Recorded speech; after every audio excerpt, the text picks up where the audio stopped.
Oregon, Penn State, College game day will be in Happy Valley there, and it's going to be a whiteout. We talk about the environment in Athens, Georgia. The environment there at Penn State is going to be absolutely nuts. And I know Dante Moore has been impressive, but Dante Moore, I don't know if has played consistently in big time games on the road like this one. Right. So you're talking about a young quarterback going across the country against Penn State.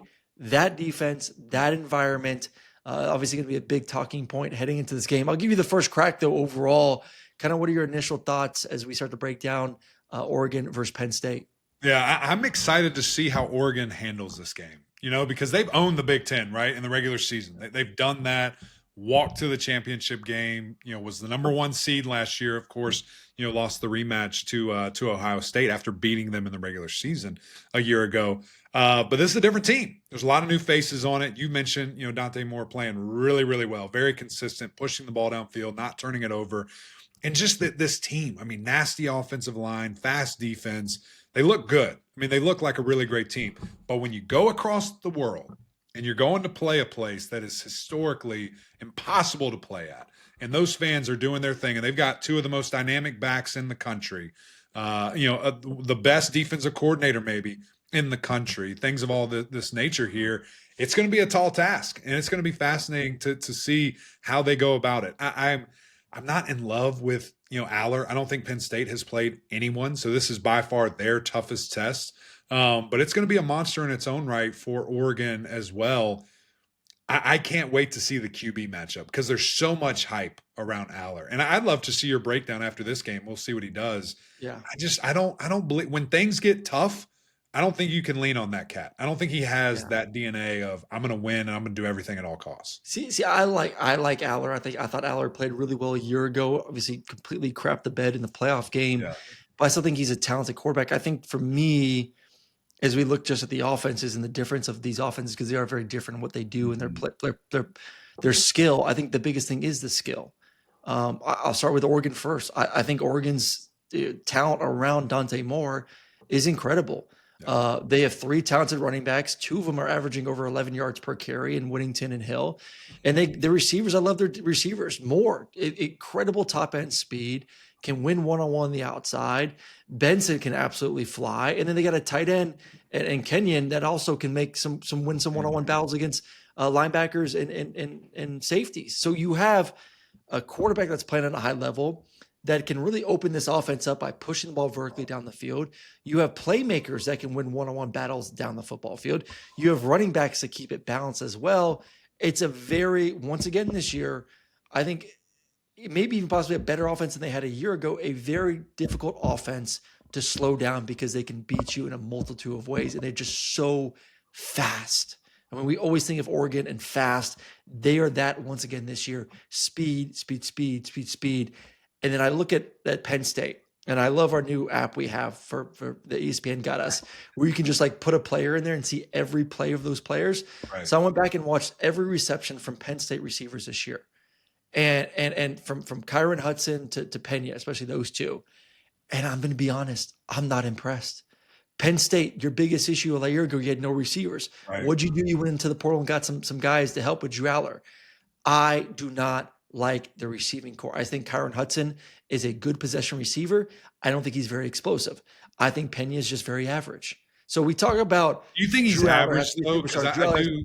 Yeah, Pena is a guy that I covered a lot last year. I thought he was freaky. So my question is it your quarterback? He was 1,000-yard receiver last year. No, he was a a great player. I think when I watch the tape of all the Oregon receivers and then I turn the tape of the Penn State receivers, there's a gap.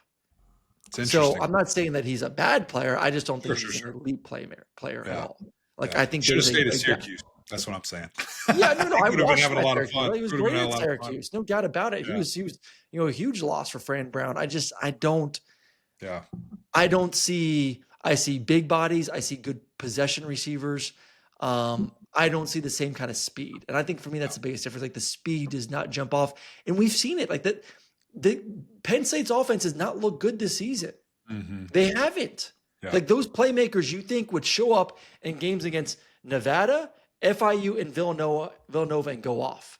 Yeah. and they really haven't. So, like, Right. I'm sitting back like, maybe they're not as good as maybe we're Right. hoping they would be, or at least Penn State Right. fans were hoping they'd be. So, like, for Penn State, that's why I say the offenses are so different. A year ago in this matchup, they ran for 297 yards. Katron ran for 124. Singleton ran for 105. To me, that's the thing. Can you run the football? Can you eat up the clock? Can you keep Oregon and their explosive offense off the field? Like we talk about, like, time of possession so weird nowadays because these offenses, does it really matter? Does it Explosive not? plays, right. I think in a game like this where you can run the football and eat up the clock and keep Oregon off the field and steal one or two possessions away from them, I think that's how you keep it close. You keep the fans juiced up, excited. You kind of give them a break when you're on offense longer, so that when they need them, they're ready to go when the Penn State defense comes on board. But like I said, I just have not been impressed with Drew, and I've not been impressed with the receivers for Penn State through the first 3 games. Yeah, I'm fascinated to see. I agree with you with all of that. I think the Penn State offense has been pedestrian to what we thought it would be, especially preseason. That's why they have such a teeny number beside their name, because people thought that team was going to be unbelievable and do it, at a super high level. When I look at Moore, and I look at, okay, the biggest game that he's played in, what is that?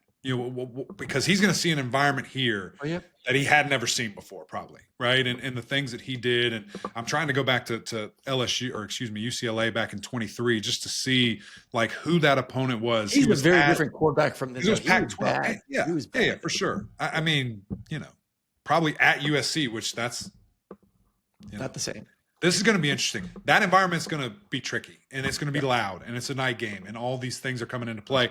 How can you literally block out the noise? How can you understand, put your ears over your helmet, hear your coordinator, and let's go. Trust your guys, trust your throws, things of that nature. How much early does the crowd noise rattle him, if at all? That's the biggest thing for me that I'm watching. And then the mind game, between the Penn State defensive coordinator there and Dante, and the things that he's going to show him and hide and trick, because they're going to try to hit him. I mean, these guys get to the quarterback. That's what he does. This is his MO his entire career. How will, he be able to disguise, Casey Knowles there, disguise the things that he wants and try to trick this guy into throwing the ball in a bad spot? Yeah, but I think at the end of the day, if you want to do all this stuff, just throw it out to those receivers in space. Just let them run. Let them run. Speed kill. Yeah. So, like, I'm leaning towards Oregon in this one. I think I love what I've seen on tape. Obviously neither team has really played elite competition, so I think there's still a lot to learn. We're going to learn a lot in this football game, but I have liked so much better what I've seen from Oregon on both sides of the football. Where I'm just looking at Penn State and just saying, like you said, very pedestrian on offense. And I just don't know if all of a sudden it's going to just, like, boom, going against Oregon in this matchup. I just don't see the big playmaking ability outside. And I think Oregon's going to be able to score some points. I'll take the Ducks with a massive, massive road victory. Yeah, I think so too, man. I think that gets everybody re-excited about Oregon. Not that you're not already. I mean, they're 6th in the country. But I think Danny Lanning probably gets the nod in this game too, just from an adjustment standpoint, from a motivational standpoint. I love that guy. I think he's one of the best in the entire country. And I think that goes in here and matters, that they're used to and operate in these big games. They win these big games. And so I think that translates as well. I think they roll by double digits. I mean, I think really that good. much. I think they handle business. Too much speed. Like, when you think of Big Ten physical football, Oregon is not that. Oregon is now they're physical, but they're fast. They're lightning, and I just don't know if those guys are ready for what's coming. If this game was in November, December, maybe a little bit different with the